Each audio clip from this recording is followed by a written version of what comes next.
नमस्ते सम्पूर्ण विद्यार्थी भाइ बहिनीहरू। यस कोभिड-19 को त्रासमा पनि हामी तपाईहरु एसएलसी अब एसई दिन गइराख्नु भएका परीक्षार्थीहरू भएकोले भक्तपुर नगरपालिका तथा नगर शिक्षा शाखाद्वारा सञ्चालित यस भर्चुअल क्लास कार्यक्रममा तपाईहरुलाई म स्वागत गर्न चाहन्छु। र आज भने म तपाईहरुलाई साइन्स सम्बन्धी एउटा चाहिँ क्लास लिएर आएको छु। अस्ति मैले ईपीएच को क्लास जसमा मैले बायोडाइभर्सिटी भनेको के हो त त्यसका प्रकारहरूको मैले कुरा गरेको थिएँ भने आज चाहिँ म एज अ साइन्स टिचर पनि भएको नाताले तपाईहरुको लागि एउटा साइन्स सम्बन्धी टपिक लिएर आएको छु। मलाई आशा छ भाइ बहिनीहरुको लागि यो सामग्री पनि अति उपयोगी हुनेछ। कृपया ध्यान दिएर कहीं नगइकन 50 मिनेट मलाई समय दिनु होला। Thank you so much. अब हामी सुरु गरौँ आजको टपिक। त्यसको लागि म भाइ बहिनीहरुलाई स्क्रिनतिर ध्यान दिन चाहन्छु। मैले आज प्रस्तुत गर्ने भनेको यो युनिट 7 मा जुन हाम्रो क्लासिफिकेसन अफ एलिमेन्ट्स रहेको छ, तत्वहरूको वर्गीकरण, त्यसमा पनि धेरै जसो भाइ बहिनीहरुलाई चाहिँ गाह्रो लाग्ने विषय भनेको रिएक्टिभिटी अफ एलिमेन्ट्स अथवा तत्वहरूको सक्रियताको सम्बन्धी जुन कुरो छ, त्यो धेरै भन्दा धेरै विद्यार्थीहरूले त्यसमा चाहिँ एकदम कन्फ्युजन देखाउनु भएको कारणले गर्दाखेरि म त्यसैलाई फोकस गरेर त्यही कुरालाई फोकस गरेर चाहिँ तपाईहरु सामु यो प्रेजेन्टेसन दिन गइरहेको छु। र धेरै जसो मेरो प्रेजेन्टेसन स्लाइड प्रेजेन्टेसन नै हुनेछ र केही कुरा बुझाउनलाई म आज तपाईहरुलाई व्हाइट बोर्डतिर पनि आकर्षित गर्न चाहन्छु। र आज हामी के कुराहरू अध्ययन गर्ने छौं त भन्दाखेरि रिएक्टिभिटी अफ एलिमेन्ट्स भित्र पनि विशेष गरेर एसईई एक्जाममा सोधिने भनेको रिएक्टिभिटी अफ मेटल्स यो, र त्यसमा पनि ग्रुप 1A जुन अल्काली मेटल्स भनेर हामी चिन्छौं, त्यसबाट केही एकदम 3 मार्क्स को क्वेशनहरु सोध्ने गरिन्छ। त्यसपछि रिएक्टिभिटी अफ नन मेटल्स र त्यसमा पनि ग्रुप 7A बाट समस्यामूलक केही प्रश्नहरु चाहिँ एसई को एक्जाममा सोध्ने गरेको हुनाले मैले आज त्यही विषयलाई अथवा त्यही कुरालाई चाहिँ ध्यानमा राखेर यो प्रस्तुति दिन गइरहेको छु। अब सबभन्दा पहिला आज हामी के कुराहरू अध्ययन गर्छौं भन्ने कुराहरू यहाँ भइहाल्यो। अब त्यसपछि अर्को स्लाइडतिर म ध्यानाकर्षण गर्न चाहन्छु जसमा भनेको छ रिएक्टिभिटी के हो त। अब सबभन्दा पहिला हामीले रिएक्टिभिटी अफ एलिमेन्ट्स को बारेमा पढ्न गइरहेका छौं भने फर्स्ट अफ अल हामीले रिएक्टिभिटी भनेको के हो त्यसलाई जान्नु जरुरी हुन्छ। भाइ बहिनीहरु स्क्रिनमा ध्यान दिनु होला। यहाँ मैले रिएक्टिभिटी को केही डेफिनेसन साधारण डेफिनेसनहरु दिन कोसिस गरेको छु। In chemistry reactivity is a measure of how readily a substance undergoes a chemical reaction. यसलाई म नेपालीमा पनि भन्छु। हाम्रो रसायन शास्त्रमा तत्वहरूको सक्रियता भनेको कस्तो भन्दाखेरि त्यो जुन सब्स्टेन्स छ त्यो कति छिटो अथवा कति चाँडो त्यसले केमिकल रिएक्सनमा भाग लिन्छ त, त्यसलाई हामी सक्रियता अथवा चाहिँ रिएक्टिभिटी भनेर हामी भन्छौं। र अर्को पोइन्टमा मैले यहाँ देखाएको छु अथवा प्रस्तुत गरेको छु, elements react to form filled outer shells. How easily an element can accomplish this determines its reactivity. कुनै पनि एउटा तत्वले अर्को तत्वसँग अथवा चाहिँ कुनै पनि एउटा अणुले अर्को अणुसँग रिएक्सन किन गर्छ त भन्दाखेरि भाइ बहिनीहरुले पढि नै हालिसक्नुभयो पहिला नै, अक्टेट स्टेट गेन गर्नको लागि। भनेको मतलब उसको जुन भ्यालेन्सी सेल छ त्यो भ्यालेन्सी सेलमा चाहिँ उसको भ्यालेन्सी सेलमा जति त्यो सेल अनुसारको क्यापेसिटी छ त्यो क्यापेसिटी अनुसारको इलेक्ट्रोनहरु भरिपूर्ण भयो भने चाहिँ उ स्टेबल भयो। त्यसैले त्यो स्टेबल कन्डिसन गेन गर्नको लागि के गर्छ त एलिमेन्ट्सहरुले केमिकल रिएक्सनमा चाहिँ पार्टिसिपेट गर्छन्। त्यही अनुसार मैले यहाँ सेकेन्डमा के भनेको छु, elements react to form filled outer shells भनेको अक्टेट स्टेट चाहिँ गेन गर्नको लागि एलिमेन्ट्सहरुले त्यहाँनिर चाहिँ काम गर्ने भयो अथवा त्यो रिएक्सनमा भाग लिने भयो। र जुन एलिमेन्ट जति चाँडो त्यो केमिकल रिएक्सनमा चाहिँ उले इन्भल्भ गर्न सक्छ त्यसको आधारमा त्यो एलिमेन्टको हामी रिएक्टिभिटीलाई डिटरमाइन गर्छौं। र अर्को मैले भनेको छु यहाँ थर्ड पोइन्टमा, an element's reactivity is its tendency to lose or gain electrons. त्यसो भए त्यो अक्टेट स्टेट गेन हुनको लागि अथवा त्यो स्टेट फर्म एटेन हुनको लागि कि त कुनै इलिमेन्टले आफ्नो भ्यालेन्सी सेलमा रहेको जुन इलेक्ट्रोन छ त्यसलाई लस गर्नु पर्यो, होइन भने कुनै अर्को इलिमेन्टबाट उसले इलेक्ट्रोनलाई गेन गर्नु पर्यो। इलेक्ट्रोन लस अथवा इलेक्ट्रोन गेन भएपछि उसले चाहिँ त्यो इलिमेन्टले यदि के त भ्यालेन्सी सेलमा आफूलाई जति इलेक्ट्रोन चाहिएको हो अथवा स्टेबल कन्डिसन जुन अक्टेट स्टेट पनि हुनसक्छ, डुप्लेट स्टेट पनि हुनसक्छ, त्यो यदि गेन भयो भने त्यति बेला के त ऊ आफू स्टेबल भयो र त्यहाँनिर चाहिँ केमिकल रियाक्सन भयो र त्यसले नै के त कति फास्ट त्यो केमिकलले त्यो इलेक्ट्रोन गेन अथवा लुज गर्यो त्यसलाई नै हामी के भन्छौँ भन्दाखेरि रिएक्टिभिटी अफ द्याट इलिमेन्ट भनेर हामी भन्छौँ। अब अर्को स्लाइड हेरौँ। अब अघि पनि मैले सुरुमै भनिहालेँ रिएक्टिभिटी अफ मेटल्सको र नन मेटल्सको आज हामी कुरा गर्छौँ। त्यसैले अब मेटल्स र नन मेटल्समा उनीहरू कसरी रिएक्टिभ हुन्छन् त, उनीहरूको लागि चाहिने कन्डिसन के हो, त्यो कुरा यहाँ मैले स्लाइडमा देखाएको छु। भाइ बहिनीहरू कृपया स्लाइडमा ध्यान दिनु होला। जस्तै रिएक्टिभिटी अफ मेटल्स अथवा धातुहरूको सक्रियता भनेर जुन यहाँ चाहिँ लेखिएको छ, यसको कसरी सक्रिय हुन्छन् त ती धातुहरू भन्दाखेरि in chemistry a metal is an element that readily forms positive ions. यदि कुनै पनि मेटलले तुरन्तै केही समयभित्रै पोजिटिभ आयोन्सहरू फर्मेसन गर्न सक्छ, त्यो भनेको चाहिँ इलेक्ट्रोन कसैलाई डोनेट गरिसकेपछि मात्र हुन्छ। त्यो पोजिटिभ आयोन यदि चाहिँ फर्मेसन हुन्छ र त्यसमा मेटालिक बोन्डहरू फर्मेसन हुन्छ भने त्यसलाई हामी के भन्छौँ त, त्यो धातु चाहिँ एकदम सक्रिय भयो भनेर हामी भन्छौँ। त्यसैले to form positive ion it has to lose electrons. त्यसैले मेटल्सहरू अथवा धातुहरू सक्रिय हुनको लागि त्यस धातु अथवा मेटलले के गर्नुपर्ने रहेछ, इलेक्ट्रोनलाई चाहिँ लुज गर्नुपर्ने रहेछ। यदि इलेक्ट्रोन उसले जति सजिलैसँग उसले चाहिँ इलेक्ट्रोन आफ्नो भ्यालेन्सी सेलको इलेक्ट्रोनलाई लुज गर्छ, त्यो एलिमेन्ट त्यति नै के भयो त रिएक्टिभ भयो। त्यसैले हामी के भन्न सक्छौँ, मेटल्स आर इलेक्ट्रोन डोनर्स। यसले चाहिँ इलेक्ट्रोन अरूलाई डोनेट गर्छ, so they are known as electron donors. अब के छन् त त्यस्ता मेटलहरू भन्दाखेरि के इक्जाम्पल मैले यहाँ उल्लेख गरेको छु। इक्जाम्पलमा सोडियम, पोटासियम, म्याग्नेसियम लगायतका अरू भाइ बहिनीहरूले पढिसक्नु भएको छ। ग्रुप 1 ग्रुप 2 मा रहेका जति पनि एलिमेन्टहरू छन् हैन, त्यो बाहेक पनि हाम्रो पिरियोडिक टेबलमा हामीले हेर्ने हो भने when we look at the left side of the periodic table, most of the elements are metals. तिनीहरू मेटल्स हुन्। तिनीहरूले आफू चाहिँ केमिकल रियाक्सनमा पार्टिसिपेट गर्नको लागि भ्यालेन्सी सेलको इलेक्ट्रोनलाई उनीहरूले के गर्छन्, लुज गर्छन् है।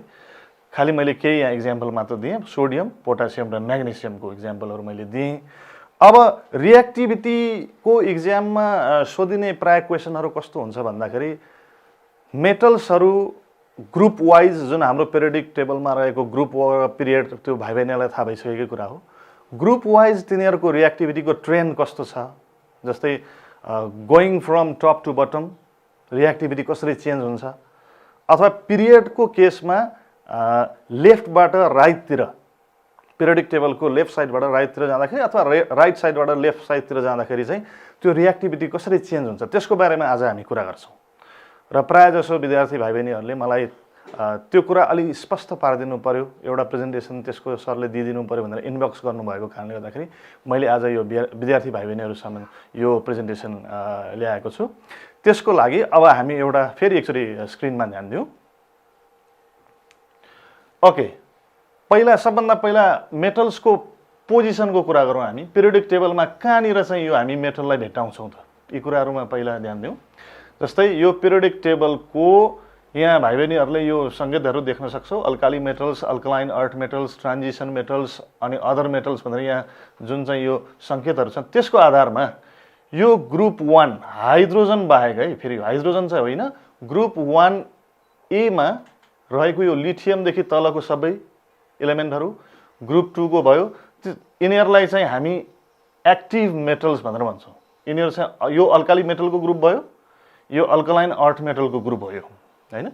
र त्यसपछि यो बीचको यो जुन ब्लक छ, यो ब्लकमा रहेका जति पनि एलिमेन्ट्सहरू छन् यिनीहरू पनि मेटल नै हुन्, तर यिनीहरूलाई चाहिँ हामी ट्रान्जिसनल मेटल भन्छौँ। ट्रान्जिसनल भनेको कस्तो त भन्दाखेरि यतातिर यो जुन यहाँनिर चाहिँ हाइलाइट गरिएको छ यो लाइन, यो येलो कलरले, यो बाहेकको यताको जति पनि इलिमेन्टहरू छन् यिनीहरू भनेको चाहिँ नन मेटल भयो। त्यसैले नन मेटल र मेटल बीचको हाइली एक्टिभ मेटल यो भयो, यो चाहिँ नन मेटल भयो। यसको बीचका यो जुन मेटलहरू भएको कारणले गर्दाखेरि यसलाई हामी चाहिँ ट्रान्जिसनल मेटल्स भनेर यसलाई भनिन्छ।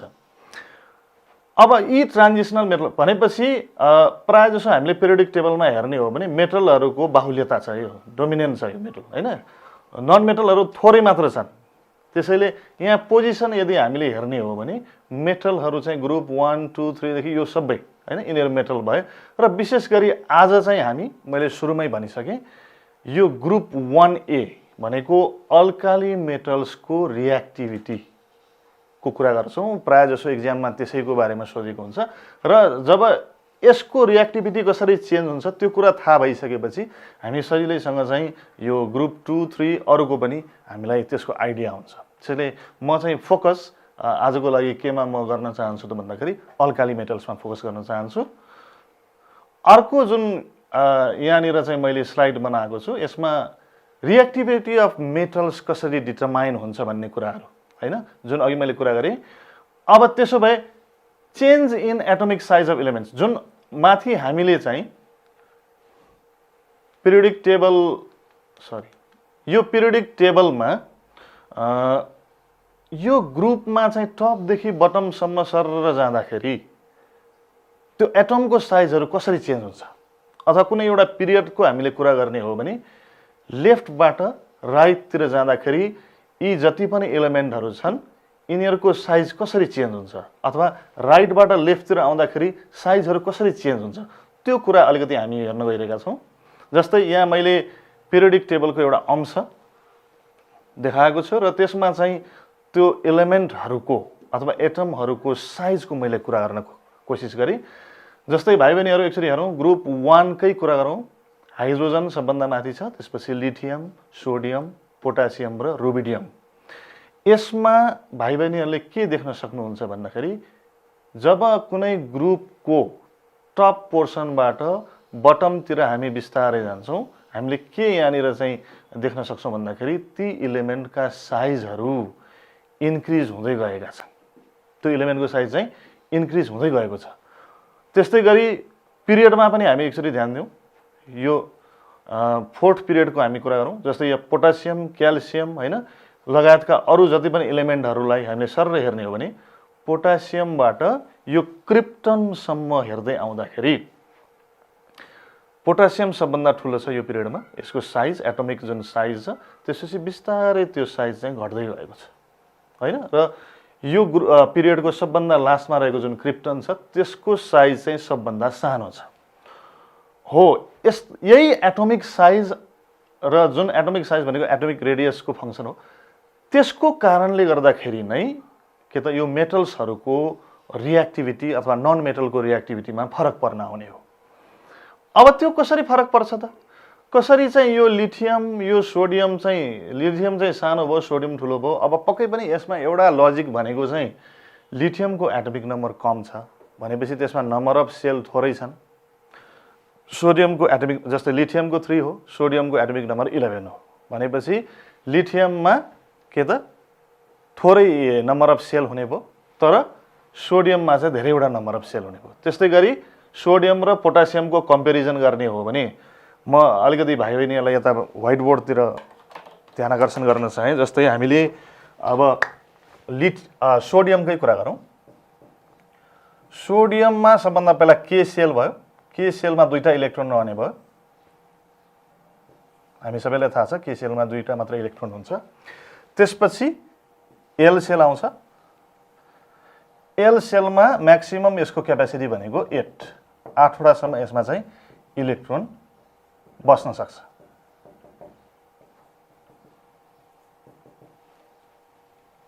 सात 8 अब सोडियमको त एटोमिक नम्बर 11 हो भनेपछि अब एम सेलमा एउटा इलेक्ट्रोन रहने भयो। यसरी यो चाहिँ सोडियमको एटोमिक स्ट्रक्चर भयो। अब त्यस्तै गरी हामी पोटासियमको अथवा यहाँ म लिथियमको लिन चाहे, लिथियमको एटमिक स्ट्रक्चर हेर्ने हो भने के सेलमा 2टा इलेक्ट्रोन र एल सेलमा एउटा मात्र इलेक्ट्रोन छ। यी दुईटै हामीले चाहिँ एलिमेन्टहरुमा हेर्ने हो भने सोडियममा पनि भ्यालेन्सी सेलमा एउटा मात्र इलेक्ट्रोन छ र लिथियममा पनि यसको जुन आउटरमोस्ट अर्बिट अथवा एटमोस्ट सेल छ भ्यालेन्सी सेलमा एउटा मात्र इलेक्ट्रोन छ। त्यसैले यिनीहरूलाई ग्रुप 1A मा राखिएको। अब यहाँ बीचमा के छ त? यो भित्र यो न्यूक्लियस भयो। न्यूक्लियसमा प्रोटोन छ र अर्को चाहिँ न्यूट्रोनहरु छन्, हैन? यहाँ पनि प्रोटोनहरु छन्, न्यूट्रोनहरु छन्। भनेपछि त्यो न्यूक्लियसले चाहिँ पोजिटिभ चार्जलाई इन्डिकेट गर्ने भयो। भनेको यहाँनिरको बाहुल्यता भनेको पोजिटिभ चार्ज भयो र इलेक्ट्रोनहरु सबैमा के हुन्छ? भाइ बहिनीहरुलाई थाहा छँदै छ, नेगेटिभ चार्ज हुन्छ। भनेपछि यो सबै नेगेटिभली चार्ज पार्टिकल। अब एउटा त यो सेलले गर्दाखेरि पनि लिथियम र सोडियमको यदि हामीले कुरा गर्ने हो भने लिथियमको साइज सानो छ, सोडियमको ठुलो छ, जुन हामीले चाहिँ अघि स्लाइडमा पनि हेर्यौं, हैन? साइजहरु के अरे टपबाट बटमतिर त्यो ग्रुपमा हेर्दाखेरि साइज इन्क्रिज नै भइरहेको छ। एउटा त यो कारण हो। अब अर्को के त भन्दाखेरि यो यसलाई भन्छ न्यूक्लियर एट्र्याक्सन। यो न्यूक्लियसले इलेक्ट्रोनलाई आउटरमोस्ट अर्बिटमा रहेको जुन इलेक्ट्रोन छ त्यसलाई एउटा फोर्सले एट्र्याक्ट गरिरहेको हुन्छ, जसलाई हामी न्यूक्लियर एट्र्याक्सन भन्छौं। यहाँ जुन इलेक्ट्रोनको चार्ज छ नेगेटिभ चार्ज, एउटा मात्र नेगेटिभ चार्ज छ, यहाँ थोरै छ नेगेटिभ चार्ज। यहाँनिर चाहिँ के त सोडियममा 11 वटा प्रोटोन न्यूक्लियस भित्र रहेको छ। त्यसैले यो दुईटामा हुन त एउटामा यहाँ पनि एउटा मात्र इलेक्ट्रोन छ, हैन? त्यसैले यसरी ग्रुपमा चाहिँ टपबाट बटमतिर किन चाहिँ एटमिक साइज इन्क्रिज हुन्छ भन्ने कुरा गर्दाखेरि हामीले चाहिँ यो नम्बर अफ सेलबाटै क्लियर भयो। लिथियमको साइज सानो किनभने यसमा सेलै जम्मा 2टा छ र सोडियममा चाहिँ 3 वटा सेल छ KLM, त्यसैले यसको साइज ठुलो हुने भयो र यसको एटमिक रेडियस पनि बढी हुने भयो यो लिथियमको तुलनामा, हैन?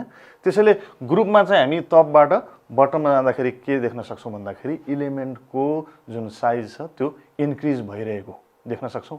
अब त्यसै पिरियडको कुरा गरौँ। पिरियडमा चाहिँ किन त्यसरी लेफ्टबाट राइटमा जाँदाखेरि चाहिँ साइजहरु चाहिँ घट्दै गए त? त्यसको पनि अलिकति म कुरा गर्छु भाइ बहिनीहरुसँग, त्यसलाई पनि अलिकति प्रश्न पार्ने कोसिस गर्छु म। जस्तै अब हामीले स्क्रिनमा एकचोटी हेरौँ। यहाँ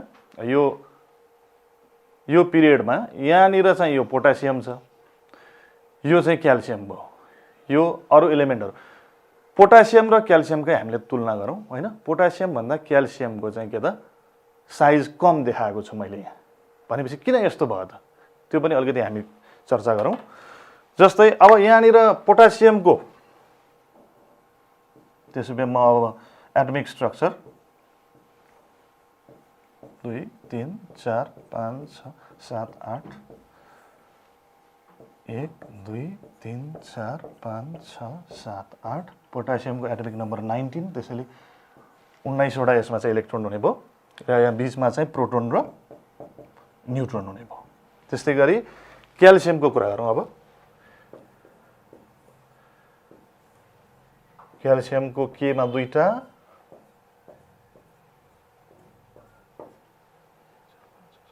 आठ, क्याल्सियम भनेको 12, हैन?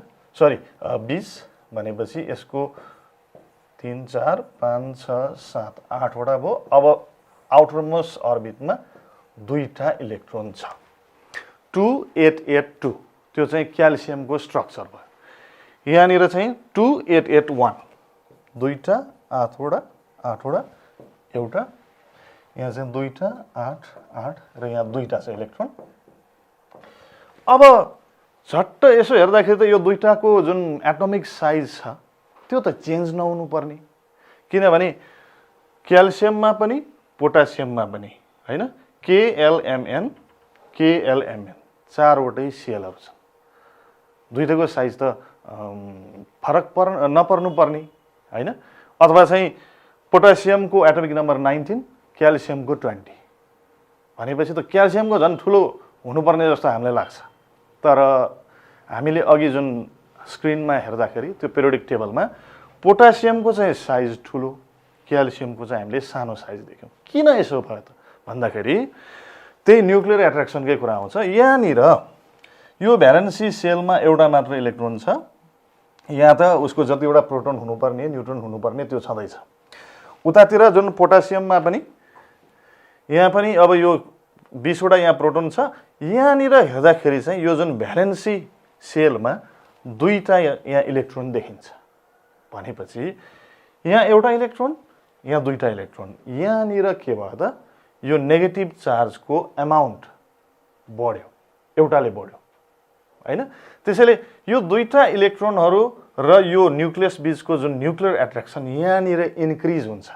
यो भन्दा पोटासियममा एउटा मात्र इलेक्ट्रोन छ, यहाँ नेगेटिभ चार्ज थोरै छ इन कम्पेरिजन टु क्याल्सियम। त्यसैले यहाँनिर चाहिँ यो जुन न्युक्लियस र यो भ्यालेन्सी इलेक्ट्रोनमा रहेको इलेक्ट्रोन बीचको न्युक्लियर एट्र्याक्सन चाहिँ थोरै छ, यहाँनिर धेरै छ। जब एट्र्याक्सन धेरै हुन्छ तब के हुने भयो त भाइहरु, तब चाहिँ यो इलेक्ट्रोन जुन छ यो इलेक्ट्रोन यो न्युक्लियसको नजिक आउन खोज्ने भयो। एट्र्याक्सन धेरै भएपछि नजिक आउने कोसिस गर्छ। हो, त्यो नजिक आउने कोसिसमा एट्र्याक्सन धेरै भएपछि मान्छे नजिकिन्छ त हैन। थोरै एट्र्याक्सन भयो भने टाढा हुन्छ मान्छेहरू बीचको एट्र्याक्सन पनि, धेरै एट्र्याक्सन भयो भने नजिक आउँछ। हो, त्यही भएर यो खुम्चियो, यो जुन भ्यालेन्सी सेल छ यो अलिकति खुम्चिन जान्छ, इलेक्ट्रोनहरू अलि नजिक आउँछन्। त्यसैले झट्ट हेर्दाखेरि 4 वटा सेल भएको हिसाबले चाहिँ पोटासियम र क्याल्सियम उत्रै साइजको हुनुपर्ने हाम्रो अनुमानमा हैन। अथवा एटोमिक नम्बरको कुरा गर्ने हो भने पोटासियमको 19 हो, क्याल्सियमको 20 हो। क्याल्सियम अझ ठुलो हुनुपर्ने जस्तो हामीलाई लाग्छ, तर वास्तवमा के त नेचरमा चाहिँ तिनीहरू बीचको जुन न्युक्लियर एट्र्याक्सन छ, अघि मैले कुरा गरेँ हैन, न्युक्लियस र यो भ्यालेन्सी सेलमा भएका इलेक्ट्रोनहरू बीचको एट्र्याक्सनले गर्दाखेरि क्याल्सियम चाहिँ पोटासियम भन्दा नेचरमा एटोमिक साइजमा सानो हुने रहेछ। त्यही भएर फेरि एकचोटि स्क्रिनमा हामी ध्यान यो पिरियडमा चाहिँ पोटासियम सबभन्दा ठुलो भयो, त्यसपछि अरू इलिमेन्टहरूको साइज चाहिँ कम हुँदै गएको छ। अब त्यसो भए मेटल अघि हामीले कुरा गरिसक्यौँ स्लाइडमा, के त भन्दाखेरि मेटल चाहिँ रियाक्टिभ, मेटलको रियाक्टिभनेस भनेको त्यसले इलेक्ट्रोनलाई कति चाँडो लुज गर्छ त्यसको आधारमा चाहिँ हामीले कुरा गऱ्यौँ हैन। त्यसो भए अब प्राय इक्जाममा सोधिराख्ने प्रश्न पनि के भन्दाखेरि विशेष गरेर यो ग्रुप ए बाट अथवा ग्रुप 1A बाट चाहिँ सोडियम र पोटासियमको तुलना गर्छ उसले हैन। किन चाहिँ पोटासियम सोडियम भन्दा धेरै रियाक्टिभ छ त, त्यसको कारण के हो भनेर त्यो 3 मार्क्सको क्वेसनमा त्यो चाहिँ एन्सर 2 मार्क्स अथवा 3 मार्क्स पनि हुन सक्छ, त्यो एन्सर लेख भनेर त्यो कुरालाई अलिकति हामी बुझ्ने कोसिस गर्छौँ हामी अर्को स्लाइडमा। जस्तै अब यहाँ reactivity of metals in group भनेर मैले ग्रुप 1A को इक्जाम्पल लिएँ हैन। ग्रुप 1A मा के पर्छ अघि मैले भाइ बहिनीहरूलाई देखाइसकेको छु, hydrogen, lithium, sodium, potassium, rubidium र तलका अरू चाहिँ इलिमेन्टहरू। अहिले हामी यो ग्रुप 1A मा चाहिँ टपबाट बटममा जाँदाखेरि र बटमबाट टपमा आउँदाखेरि कसरी एटोमिक साइज फरक पर्यो त्यो त हामीले बुझिहाल्यौँ। भर्खर मैले चाहिँ अलिकति त्यसको डेमोन्स्ट्रेसन देखाइदिएँ। अब त्यसो भए कसरी फरक हुन्छ भन्दाखेरि अर्को स्लाइडमा हामी हेर्छौँ। जस्तै यहाँ मैले दुईटा सोडियम र पोटासियमको दुईटा मोडेललाई यहाँ देखाउने कोसिस गरेँ मैले। जस्तै भाइ बहिनीहरूले यहाँ अघि मैले सोडियमको मोडेल देखाइसकेको छु हैन। यसमा चाहिँ के सेलमा दुईटा इलेक्ट्रोन, त्यसपछि आएर चाहिँ एल सेलमा 8 वटा र एम सेलमा एउटा भयो। त्यसपछि पोटासियममा पनि के त त्यस्तै गरी 2 8 8 1 भनेर दुईटैको भ्यालेन्सी इलेक्ट्रोन एउटा एउटा मात्रै छ। अब सोडियम भन्दा पोटासियम किन चाहिँ धेरै रियाक्टिभ छ, किन सक्रिय छ भन्ने कुरा अलिकति भाइ बहिनीहरूको माइन्डमा आइसक्यो होला। अब किनभने यहाँ मैले जुन यो एटोमिक रेडियस देखाएँ, यो एटोमिक रेडियस हेर्ने हो भने पोटासियमको एटोमिक रेडियस सोडियमको भन्दा लामो छ भनेको मतलब यसको साइज ठुलो छ। अब यसले एटोमिक रेडियस इन्क्रिज भएपछि रियाक्टिभिटी कसरी बढ्छ भन्दाखेरि पोटासियमलाई पनि आफू स्टेबल कन्डिसनमा आउनको लागि यो जुन भ्यालेन्सी इलेक्ट्रोन छ यसलाई लुज गर्नु छ, अनि उसको चाहिँ यो जुन केएलएम सेलमा 8 वटा इलेक्ट्रोन हुन्छ ऊ अक्टेट स्टेटमा आइपुग्यो हैन, ऊ चाहिँ अब के त स्टेबल कन्डिसनमा आयो। त्यसपछि सोडियमलाई पनि आफू स्टेबल बन्नको लागि यो भ्यालेन्सी सेलमा रहेको जुन एउटा भ्यालेन्सी इलेक्ट्रोन छ त्यसलाई लुज गर्नु छ। अब अघिकै कुरा लागू हुन्छ, पोटासियमको यो जुन न्युक्लियस हैन, न्युक्लियसदेखि यो आउटरमोस्ट अर्बिटमा रहेको जुन इलेक्ट्रोन छ यहाँसम्मको डिस्टेन्स भनेको एटमिक रेडियस लामो छ। भनेको अर्थ के भयो, यो न्युक्लियस र यो भ्यालेन्सी इलेक्ट्रोन बीचको जुन न्युक्लियर एट्र्याक्सन छ त्यो चाहिँ सोडियमको न्युक्लियस र सोडियमको भ्यालेन्सीमा रहेको भ्यालेन्सी सेलमा रहेको भ्यालेन्सी इलेक्ट्रोन बीचको जुन न्युक्लियर एट्र्याक्सन भन्दा यसको न्युक्लियर एट्र्याक्सन चाहिँ कमजोर हुन्छ, विक छ। त्यसो भएको कारणले गर्दाखेरि पोटासियमले यो आउटरमोस्ट अर्बिटमा रहेको जुन भ्यालेन्सी इलेक्ट्रोन छ त्यसलाई इजिली लुज गर्न सक्छ। कसको तुलनामा? सोडियमको तुलनामा। सोडियमको चाहिँ यो जुन भ्यालेन्सी इलेक्ट्रोन छ त्यो न्युक्लियस भन्दा अलि नजिक छ यो पोटासियम भन्दा। त्यही भएर पोटासियमले सोडियमले भन्दा सजिलैसँग यो भ्यालेन्सी इलेक्ट्रोनलाई लुज गर्न सक्ने भएको कारणले गर्दाखेरि हामी के भन्न सक्छौँ, मेटल कुन बेला बढी रियाक्टिभ हुन्छ, जुन बेला चाहिँ उसले आफ्नो भ्यालेन्सी जुन अर्बिटमा अथवा चाहिँ सेलमा रहेको इलेक्ट्रोनलाई इजिली लुज गर्छ। अब पोटासियमले इजिली लुज गर्न सक्छ सोडियमले भन्दा भनेपछि के भयो, potassium is more reactive than sodium हैन। मेटल ग्रुप 1 को मेटलहरूको यो दुईटा हामीले कम्पेयर गरौँ सोडियम र पोटासियमकोमा, किन भन्दाखेरि न्युक्लियर एट्र्याक्सन यसमा धेरै छ के को तुलनामा, पोटासियमको तुलनामा सोडियममा धेरै छ। त्यसैले यसमा चाहिँ न्युक्लियसले इलेक्ट्रोनलाई धेरै एट्र्याक्ट गरिरहन सक्छ, उसले यो इलेक्ट्रोनलाई फुट्काउनको लागि अथवा यसलाई लुज गर्नको लागि टाइम धेरै लाग्छ। कसको तुलनामा? पोटासियममा सहिलेसँग हुन्छ। त्यसैले रियाक्टिभिटीलाई अघि हामीले जुन मेटलको रियाक्टिभिटी भनेको के भनेर पढ्यौँ, यो to form positive ions it has to lose electron भनेपछि इलेक्ट्रोन लुज जसले चाँडो गर्छ ऊ बढी रियाक्टिभ। त्यसैले यहाँ पोटासियमले पनि के त सोडियमले भन्दा चाँडै इलेक्ट्रोन लुज गर्न सक्ने भएकोले के त पोटासियम चाहिँ सोडियम भन्दा धेरै रियाक्टिभ भयो। यसरी हामीले के त ग्रुपमा चाहिँ ग्रुप 1A मा लिथियमबाट सर्र यसरी तल झर्दाखेरि फ्रान्सियमसम्म तल झर्दाखेरि यो लिथियम भन्दा सोडियम बढी रियाक्टिभ, सोडियम भन्दा पोटासियम, रुबिडियम, सिसियम र फ्रान्सियम सबभन्दा बढी चाहिँ रियाक्टिभ हुन्छ भनेर हामीले आफ्नो माइन्डमा राख्नु पर्यो अब भाइ बहिनीहरु। त्यसैले यो जुन हामीले डिस्कसन गर्यौं ग्रुपको हैन, ग्रुप 1A मा रहेका जुन मेटलहरूको रियाक्टिभिटी त्यो पनि टप टु बटममा सर्दै जाँदाखेरिको रियाक्टिभिटीको हामीले कुरा गर्यौं। अब त्यसो भए बटमबाट टपतिर रियाक्टिभिटी कसरी चेन्ज हुन्छ त? पक्कै पनि फ्रान्सियम सबभन्दा बढी रियाक्टिभ, त्यसपछि सिसियम, रुबिडियम, पोटासियम, सोडियम, लिथियम यसरी डिक्रिज हुँदै जान्छ हैन। त्यही कुरालाई यहाँ मैले लेखेको छु, reactivity of metals in a group कसरी चेन्ज हुँदै रहेछ। The reactivity of metals increases on moving top to bottom in the groups of metal. टपबाट बटमतिर जति हामी सर्दै जान्छौं त्यति त्यसको के त त्यो मेटलहरूको रियाक्टिभिटी चाहिँ इन्क्रिज हुन्छ। त्यसको ठ्याक्कै उल्टो के भन्न सकियो, the reactivity of metals decreases on moving bottom to top. बटमबाट चाहिँ टपतिर यदि हामी जाने हो भने त्यो भनेको फ्रान्सियमबाट लिथियमतिर चाहिँ यदि हामी सर्र जाने हो भने के त यसको रियाक्टिभिटी चाहिँ के हुन्छ, डिक्रिज हुन्छ। This is all about atomic size हैन। एटोमिक रेडियस डिक्रिज हुँदै जाने भयो। एटोमिक रेडियस जति डिक्रिज हुन्छ त्यति नै त्यो मेटलले त्यसको भ्यालेन्सी सेलमा रहेको इलेक्ट्रोनलाई लुज गर्ने टेन्डेन्सी डिक्रिज हुँदै जान्छ। त्यो लुज हुने टेन्डेन्सी डिक्रिज हुनु भन्नुको अर्थ के भयो, मेटलको रियाक्टिभिटी पनि डिक्रिज हुँदै जाने हो। अब यो हामीले कुरा गर्यौं ग्रुपमा चाहिँ मेटलहरूको ग्रुपमा टपबाट बटम र बटमबाट टपमा जाँदाखेरि कसरी रियाक्टिभिटीहरू इन्क्रिज अथवा डिक्रिज हुन्छ त्यसको ट्रेन्डको कुरा गर्यौं हामीले। अब त्यसले पिरियडमा के हुन्छ त्यो पनि सहिलेसँग हामी बुझ्न सक्छौं। जस्तै अर्को स्लाइडमा अघिकै मैले चाहिँ स्लाइडलाई दोहोर्याएँ। अब पिरियड भनेपछि मेटलको दुईटा मेटललाई हामीले चाहिँ नाप्न सक्छौँ, जस्तै त्यसको चाहिँ कम्पेयर गर्न सक्छौँ सोडियम र म्याग्नेसियम। अब के हुन्छ, सोडियमको साइज ठुलो छ, म्याग्नेसियमको हल्का सानो छ। अघि मैले जुन त्यसलाई व्हाइट बोर्डमा डेमोन्स्ट्रेसन गरेर देखाएँ किन सानो भएको भन्ने कुरा न्युक्लियर एट्र्याक्सनको कारणले गर्दाखेरि सोडियममा चाहिँ साइज ठुलो भएको कारणले गर्दाखेरि सोडियमको न्युक्लियस र त्यसको भ्यालेन्सी इलेक्ट्रोन बीचको न्युक्लियर जुन एट्र्याक्सन छ त्यो म्याग्नेसियमको भन्दा के हुन्छ, विक हुन्छ। विक भन्नुको अर्थ के हो, त्यसले भ्यालेन्सी इलेक्ट्रोनलाई सजिलैसँग लुज गर्न सक्ने भयो। त्यही भएर स्क्रिनमा हेरौँ, म्याग्नेसियमको साइज सानो, सोडियमको ठुलो भएकोले sodium is more reactive than magnesium.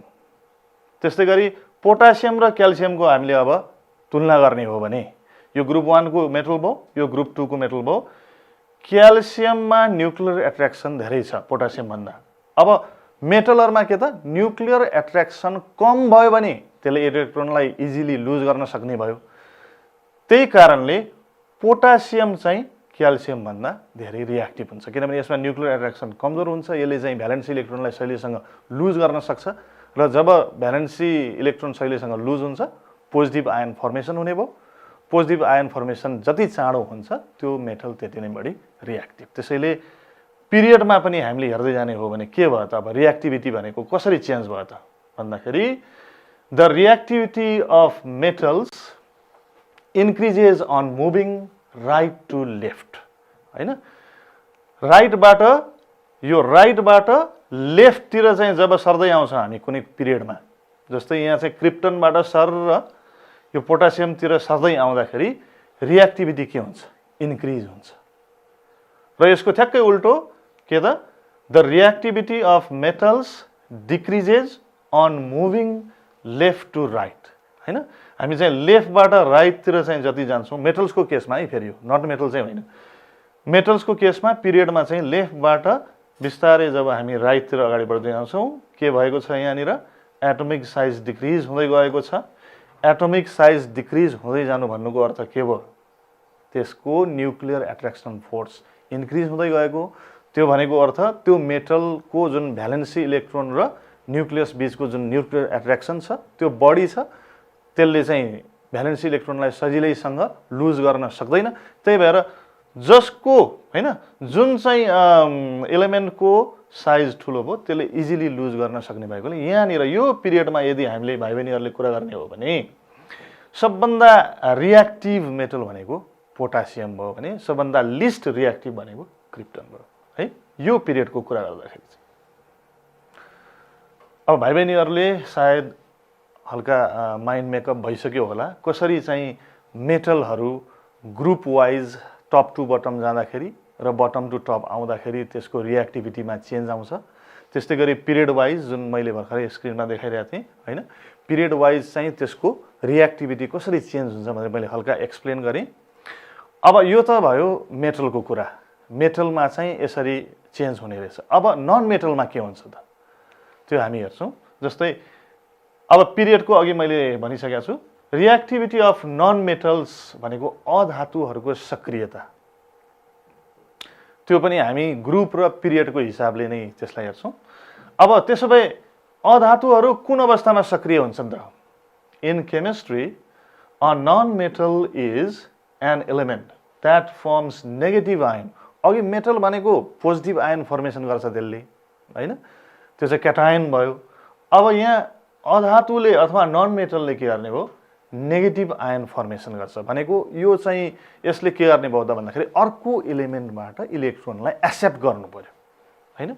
त्यसैले यहाँ मैले भनेको छु to form negative ions it has to gain or accept electrons हैन। नेगेटिभ आयन फर्मेसन हुनको लागि त कुनै अर्को एलिमेन्टबाट अथवा चाहिँ मोलिक्युलबाट के त इलेक्ट्रोन चाहिँ गेन गर्नु पर्यो अथवा त्यो जुन नन मेटल छ त्यसले चाहिँ एक्सेप्ट गर्नु पर्यो, त्यति बेला मात्र त्यो चाहिँ के हुन्छ त नेगेटिभ आयन फर्मेसन हुन्छ। त्यसैले जुन हाम्रो नन मेटल्सहरू छ अधातुहरूलाई हामीले के पनि भन्न सक्ने भयो त मेटल्स आर इलेक्ट्रोन एक्सेप्टर्स।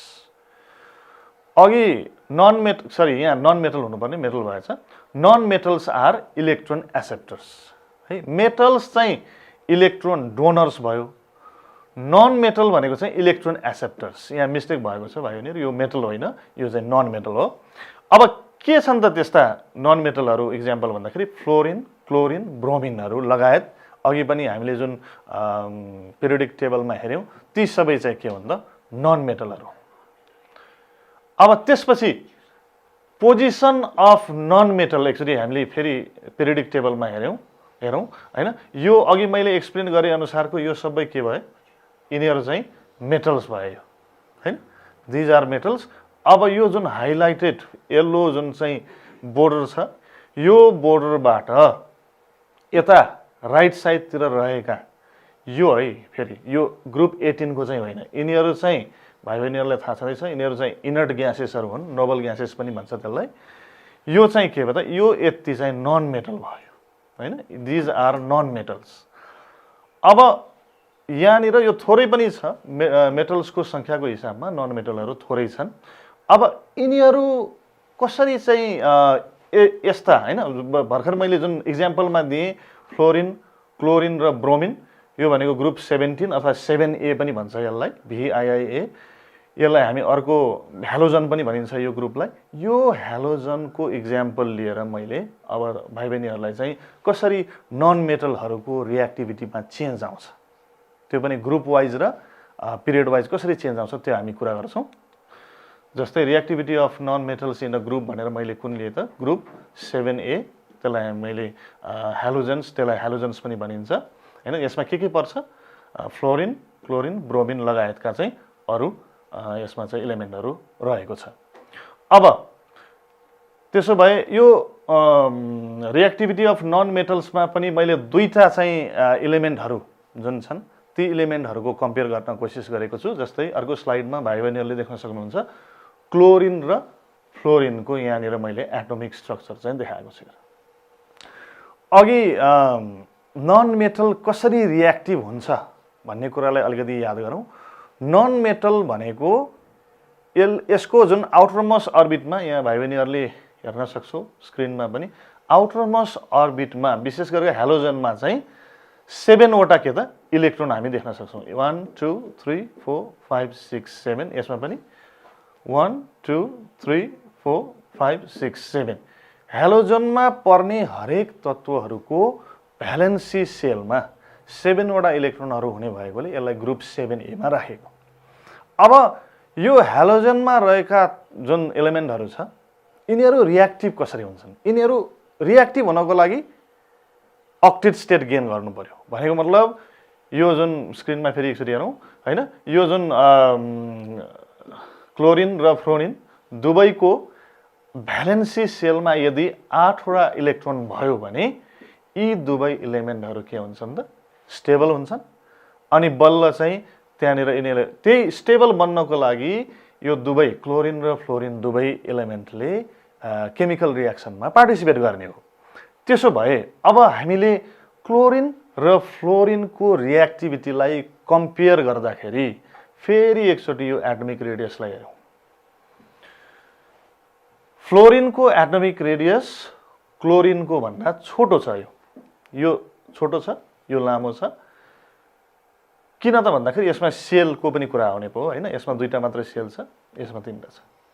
भनेपछि नन मेटल्सहरू रिएक्टिभ हुनको लागि जति चाँडो जति छिटो नन मेटलले इलेक्ट्रोनलाई गेन गर्न सक्छ त्यति त्यो रिएक्टिभ हुने हो। अब भाइ बहिनीहरू आफैले पनि यहाँ अनुमान गर्न सक्छौ। अघि मैले जुन एटमिक रेडियसको कुरा गरेँ एकचोटि फेरि स्क्रिनमा हेरौँ। यो क्लोरिनको न्युक्लियसबाट आउटरमोस्ट अर्बिटसम्मको यो जुन रेडियस छ त्यो लामो छ फ्लोरिनको भन्दा। भनेपछि अब क्लोरिनले यो भ्यालेन्सी सेलमा एउटा अर्को इलेक्ट्रोन थप्नु पर्यो, कुनै अर्को इलिमेन्ट अथवा मोलिक्युलसँग चाहिँ त्यो बरो गरेर हैन, अर्को इलेक्ट्रोन यहाँ चाहिँ उसले चाहिँ थप्नु पर्यो। र त्यस्तै गरी फ्लोरिनले पनि के त अर्को कुनै मोलिक्युल अथवा इलिमेन्टसँग इलेक्ट्रोन, एउटा इलेक्ट्रोनलाई बरो गरेर यहाँ भ्यालेन्सी सेलमा उसले थप्नु पर्यो भने यहाँ न्युक्लियर एट्र्याक्सनको कुरा गऱ्यौँ, फेरि हामीले कुरा गर्छौँ है। क्लोरिनको एटमिक रेडियस लामो छ, त्यसैले अब कुनै अर्को इलिमेन्टको इलेक्ट्रोन भनेको त यहाँ बाहिर हुने भयो, त्यसलाई एट्र्याक्ट गरेर लिनलाई यो न्युक्लियसलाई अलिक गाह्रो पर्छ। तर फ्लोरिनमा चाहिँ के त त्यो बाहिर रहेको इलेक्ट्रोनलाई त्यो फ्लोरिनको न्युक्लियसले, त्यो इलेक्ट्रोन नेगेटिभ चार्ज भयो, यो पोजिटिभ चार्ज भयो, त्यसले एट्र्याक्ट गरेर लिनलाई सजिलो हुन्छ, किनभने त्यहाँनिर एटमिक रेडियस थोरै छ। नजिकै रहेको वस्तु हामीले सहिलैसँग चाहिँ त्यो हातले यसो लिन सक्छौँ। अलि टाढाको वस्तु लिनको लागि अलि पर सर्नुपर्ने भयो, अथवा हातलाई लामो पार्नुपर्ने भयो, अथवा हातमा कुनै अर्को वस्तु यसो लिएर त्यसलाई तान्नुपर्ने हुन्छ। ठ्याक्क त्यही कुरा हो यहाँ पनि, होइन? त्यसैले फ्लोरिनको न्युक्लियसले त्यो अर्को कुनै इलिमेन्टको यहाँनिर रहेको, बाहिर रहेको चाहिँ इलेक्ट्रोनलाई एट्र्याक्ट गर्न यहाँ सजिलो हुने भयो। यहाँ क्लोरिनको चाहिँ के हुने भयो त, यो यसको जुन एटमिक रेडियस धेरै भएको कारणले गर्दाखेरि त्यो जुन चाहिँ इलेक्ट्रोन छ अर्को कुनै इलिमेन्टको इलेक्ट्रोन, त्यसलाई एट्र्याक्ट गरेर लिनलाई चाहिँ यहाँ यो फ्लोरिनको तुलनामा क्लोरिनलाई चाहिँ गाह्रो पर्छ। त्यही भएर अब नन मेटलको रिएक्टिभिटी भनेको नै इलेक्ट्रोनलाई गेन गर्ने क्यापेसिटी हो भनेपछि फ्लोरिनले सजिलैसँग इलेक्ट्रोन गेन गर्न सक्ने भयो क्लोरिनले भन्दा। त्यसैले यहाँ के भयो त, fluorine is more reactive than chlorine in case of non metals, होइन? यिनीहरू दुईटै नन मेटल हो, त्यही भएर के त यो एटमिक रेडियस र न्युक्लियर एट्र्याक्सन फ्लोरिनमा धेरै छ, त्यही भएर यसले सजिलैसँग इलेक्ट्रोनलाई चाहिँ भ्यालेन्सी सेलमा थप्न सक्छ। तर क्लोरिनमा चाहिँ उसले त्यो अर्को कुनै इलिमेन्टबाट इलेक्ट्रोन बरो गरेर आफ्नो भ्यालेन्सी सेलमा थप्नको लागि अलि टाइम धेरै लाग्छ, के को तुलनामा, फ्लोरिनको तुलनामा। त्यसैले फ्लोरिन चाहिँ क्लोरिनभन्दा धेरै के भयो त रिएक्टिभ भयो, होइन? नन मेटलको केसमा यो चाहिँ के त भन्दाखेरि ग्रुपमा। त्यसैले अब reactivity of non metals in a group कसरी चेन्ज हुने रहेछ? The reactivity of non metals decreases on moving top to bottom in the groups of non metals. यसमा चाहिँ टप टु बटममा, टपदेखि बटमतिर जाँदाखेरि चाहिँ डिक्रिज भयो। अघि मेटल्समा इन्क्रिज भएको थियो, यसमा ठ्याक्कै उल्टो, ग्रुपको टपदेखि बटममा जाँदाखेरि रिएक्टिभिटी डिक्रिज भयो भने the reactivity of non metals increases on moving bottom to top in the groups of metal, होइन? तर के त नन मेटलको केसमा चाहिँ, सरी ग्रुप्स अफ, यहाँ नन मेटल हो, यो पनि मेटल भएको छ, होइन? नन मेटलको ग्रुप्समा पनि के त भन्दाखेरि यहाँ मैले नन मेटल लेखेको छु, त्यसमा पनि के भयो त भन्दाखेरि बटमबाट मुभिङ फ्रम बटम टु टपमा जाँदाखेरि चाहिँ त्यसको रिएक्टिभिटी के हुने रहेछ, इन्क्रिज हुने रहेछ। यो चाहिँ ग्रुपको कुरा भयो नन मेटलको। अब फेरि एकचोटि हामी पिरियडको कुरा गरौँ। पिरियडको कुरा गर्दाखेरि जस्तै यहाँ नन मेटलहरू यहाँ छन्, होइन? अब नाइट्रोजन नन मेटल, अक्सिजन पनि नन मेटल। हामीले एटमिक साइज कसरी डिक्रिज हुन्छ, लेफ्टबाट राइटतिर जाँदाखेरि एटमिक साइज डिक्रिज हुँदै जान्छ। त्यसो भए नाइट्रोजनको एटमिक साइज भन्दा अक्सिजनको एटमिक साइज कम हुने भयो। एटमिक साइज थोरै अथवा सानो भएपछि यसले के गर्न सक्छ, इलेक्ट्रोनलाई इजिली एक्सेप्ट गर्न सक्छ, गेन गर्न सक्छ, किनभने यसको एटमिक रेडियस कम हुने भयो। तर नाइट्रोजनको हामीले हेर्ने हो भने अक्सिजन भन्दा नाइट्रोजनको एटमिक साइज हल्का ठुलो हुने भएको कारणले गर्दाखेरि, होइन, यसमा चाहिँ न्युक्लियर एट्र्याक्सन यो अक्सिजन भन्दा अलिक कम हुन्छ। त्यही भएर अक्सिजनको तुलनामा नाइट्रोजनले जुन बाहिर रहेको आफ्नो उसको सेल भन्दा बाहिर रहेको कुनै अर्को इलिमेन्टको इलेक्ट्रोनलाई एट्र्याक्ट गर्नको लागि उसलाई अलिक गाह्रो पर्छ। त्यही भएर while we compare nitrogen and oxygen is more reactive than nitrogen in case of non-metals, हैन? पिरियड वाइज जाँदाखेरि चाहिँ यसरी। त्यस्तै गरी अरूमा पनि भाइ बहिनीहरूले चाहिँ यहाँ सल्फर र क्लोरिनमा पनि कुरा गर्न सक्छौ। क्लोरिन र सल्फरमा सल्फर अलि ठुलो छ, क्लोरिन हल्का त्योभन्दा सानो छ। यसमा न्युक्लियर एट्र्याक्टिभ फोर्स बढी हुने भयो, त्यसैले chlorine is more reactive than sulphur, हैन? त्यसरी। तर क्लोरिन चाहिँ के त, फ्लोरिनसँग कुरा गर्ने हो भने चाहिँ fluorine is more reactive than chlorine. यो चाहिँ ग्रुप वाइज भयो, टपबाट बटममा जाँदाखेरि। तर पिरियड वाइज कुरा गर्दाखेरि चाहिँ chlorine is more reactive than sulphur. यसरी हामीले के निष्कर्ष निकाल्न सक्छौँ भन्दाखेरि reactivity of non metals in a पिरियडमा पनि the reactivity of non metals decreases on moving right to left. राइटबाट लेफ्टतिर आउँदाखेरि रिएक्टिभिटी के हुन्छ, डिक्रिज हुन्छ भने the reactivity of non metals, यहाँ पनि मेटल्समा आएको छ, non metals increases on moving left to right. लेफ्टबाट राइटमा जाँदाखेरि चाहिँ रिएक्टिभिटी के भएको रहेछ त, इन्क्रिज भएको हुने रहेछ होइन। त्यो पनि सबै के को कारणले गर्दाखेरि न्युक्लियर एट्र्याक्सन फोर्सको कारणले गर्दाखेरि। भनेपछि अब भाइ बहिनीहरूले सायद रिएक्टिभिटीको जुन कन्सेप्ट छ त्यो क्लियर भएको हुनुपर्छ जहाँसम्म मलाई लाग्छ। तैपनि यसलाई हल्का हामी अलिकति दोहोऱ्याउने कोसिस गरौँ। जस्तै कन्क्लुजन भनेर मैले यहाँ लेखेको छु, रिएक्टिभिटी अफ मेटल्स होइन, त्यो पनि के त ग्रुप र पिरियडमा कसरी त्यसको रिएक्टिभिटी चेन्ज हुन्छ भन्दाखेरि ग्रुपमा, जस्तै मैले अघि ग्रुप 1A को कुरा गरेँ, ग्रुपमा चाहिँ के हुन्छ टपबाट बटममा जाँदाखेरि मोर रिएक्टिभ हुँदै जान्छ। भनेको मतलब लिथियम भन्दा सोडियम रिएक्टिभ, सोडियम भन्दा पोटासियम रिएक्टिभ, यसरी रिएक्टिभिटी इन्क्रिज हुँदै जान्छ। भने पिरियडमा कुरा गर्ने हो भने राइटबाट लेफ्टतिर जाँदाखेरि चाहिँ मोर रिएक्टिभ हुन्छ। भनेको मतलब के भयो त, यो क्याल्सियम भन्दा पोटासियम रिएक्टिभ, म्याग्नेसियम भन्दा सोडियम रिएक्टिभ, बेरिलियम भन्दा लिथियम रिएक्टिभ, यसरी हामीले बुझ्नु पर्यो। त्यसैले top to bottom more reactive हुँदै जान्छ ग्रुपको केसमा, र पिरियडको केसमा चाहिँ राइटबाट लेफ्टमा आउँदाखेरि के त राइटका एलिमेन्टहरू चाहिँ लेस रिएक्टिभ, लेफ्टका एलिमेन्टहरू मोर रिएक्टिभ हुन्छ भनेर हामीले बुझ्न सक्छौँ। त्यस्तै गरी अब नन मेटलको कुरा गरौँ। Reactivity of non metals trend अब ग्रुप र पिरियडमा कुरा गर्छु म त्यो। अब ग्रुपमा होइन, यो हामीले हेलोजनको कुरा गऱ्यौँ, के हुने रहेछ, reactivity increases moving from bottom to top. जति हामी बटमबाट टपतिर जान्छौँ त्यति के हुन्छ, रिएक्टिभिटी इन्क्रिजेज हुन्छ। अघि हामीले कुरा गऱ्यौँ क्लोरिन भन्दा फ्लोरिन बढी रिएक्टिभ, त्यस्तै गरी ब्रोमिन भन्दा क्लोरिन बढी रिएक्टिभ हुन्छ होइन। र पिरियडको कुरा गर्ने हो भने reactivity decreases moving from right to left. राइटबाट लेफ्टतिर भनेको मतलब यो अक्सिजनबाट नाइट्रोजन, अक्सिजन धेरै रिएक्टिभ, नाइट्रोजन कम रिएक्टिभ, सल्फर धेरै रिएक्टिभ, यो फस्फरस कम रिएक्टिभ, यसरी चाहिँ के त रिएक्टिभिटी डिक्रिज हुन्छ। भने लेफ्टबाट राइटतिर जाँदाखेरि पक्कै पनि के हुने भयो त, अब रिएक्टिभिटी चाहिँ इन्क्रिज हुने भयो। त्यसैले फोस्फरस भन्दा सल्फर होइन, यसको चाहिँ रिएक्टिभिटी इन्क्रिज हुने भयो। यो चाहिँ के को केसमा, नन मेटलहरूको केसमा।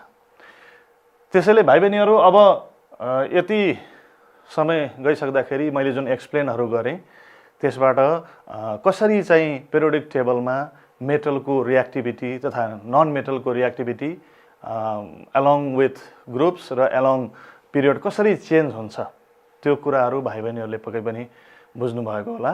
यदि त्यसमा कुनै कन्फ्युजनहरू छन्, यदि त्यसमा कुनै चाहिँ तपाईहरुलाई अब नबुझिएका कुराहरू छन् भने भाइ बहिनीहरूले मलाई तल यो स्क्रिनमा देखाइएको जुन मेरो नम्बर, मेरो चाहिँ इमेल एड्रेस अथवा चाहिँ मेरो फेसबुक एकाउन्टको जुन आइडी छ त्यसमा मलाई सम्पर्क गर्न सक्नुहुन्छ।